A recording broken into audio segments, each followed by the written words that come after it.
हाल ही में केंद्र सरकार ने संवर्धन सुविधा विधेयक 2020, बंदोबस्ती सुरक्षा समझौता और कृषि सेवा विधेयक 2020 को मंजूरी दी है।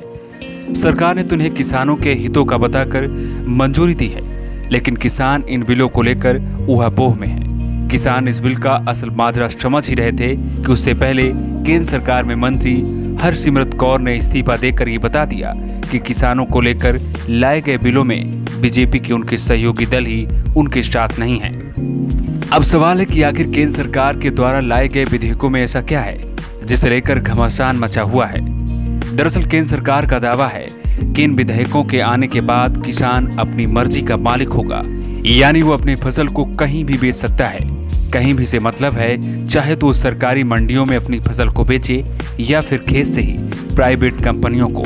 अगर किसान अपनी फसल खेत से कंपनियों को भेज देता है तो उन्हें दो चीजों से मुक्ति मिलेगी। पहली, मंडी में लगने वाले टैक्स से, और दूसरी, बिचौलियों से। दरअसल मौजूदा समय में मंडी में किसानों से 8.5% तक मंडी शुल्क वसूला जाता है। सरकार का दावा है कि इस बिल के आने के बाद इस टैक्स से किसानों को मुक्ति मिल जाएगी। किसानों को उपज की बिक्री के बाद उपज खरीदने वाले को 3 दिन के अंदर पेमेंट करना होगा। किसानों को अपनी पसंद के अनुसार उपज की बिक्री खरीद की स्वतंत्रता होगी, लेकिन इन विधेयकों में एमएसपी का जिक्र नहीं है। एमएसपी किसी भी फसल का वो दाम होता है जो सरकार बुआई के वक्त तय करती है। इसे किसानों को फसल की कीमत में अचानक गिरावट के प्रति सुरक्षा मिलती है। अगर बाजार में फसल के दाम कम होते हैं तो सरकारी एजेंसियां एमएसपी पर किसानों से फसल खरीद लेती हैं, जिससे किसान घाटे से बच जाते हैं। सरकार के केंद्रीय कृषि मंत्री नरेंद्र सिंह तोमर ने लोकसभा में कहा कि न्यूनतम समर्थन मूल्य यानी एमएसपी को बरकरार रखा जाएगा। उन्होंने कहा कि इन विधेयकों से फसलों के एमएसपी पर कोई फर्क नहीं पड़ेगा।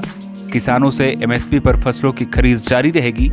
सरकारी खरीद की व्यवस्था खत्म नहीं की जा रही, बल्कि किसानों को और विकल्प दिए जा रहे हैं जहां वे अपनी फसल बेच सकते हैं। मंडी में जाकर लाइसेंसी व्यापारियों को ही अपनी उपज बेचने की मजबूरी इन विधेयकों के आने के बाद खत्म हो जाएगी। बिल का विरोध कर रहे किसानों को डर है कि नए कानून के बाद एमएसपी पर खरीद नहीं होगी। विधेयक में इस बारे में भी कुछ नहीं कहा गया। मंडी के बाहर जो खरीद होगी वो एमएसपी से नीचे के भाव पर नहीं होगी, चूंकि बाहर बेचने पर कोई टैक्स नहीं देना होगा।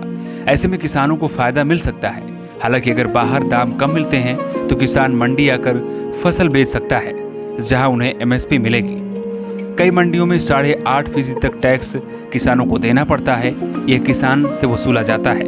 यह बिल किसानों को अपने खेत से व्यापार की सुविधा देता है।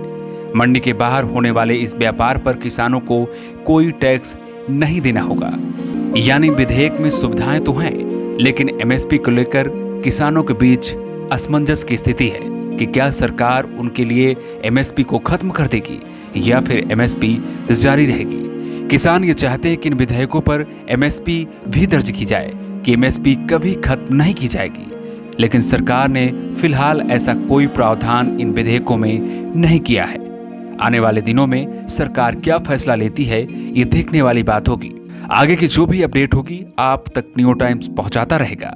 अगर आप चैनल पे नए हैं तो सब्सक्राइब करें। अगर ये वीडियो आप फेसबुक पेज पर देख रहे हैं तो हमें फॉलो करें, ताकि ऐसी अपडेट आप तक हम आगे भी पहुंचाते रहें।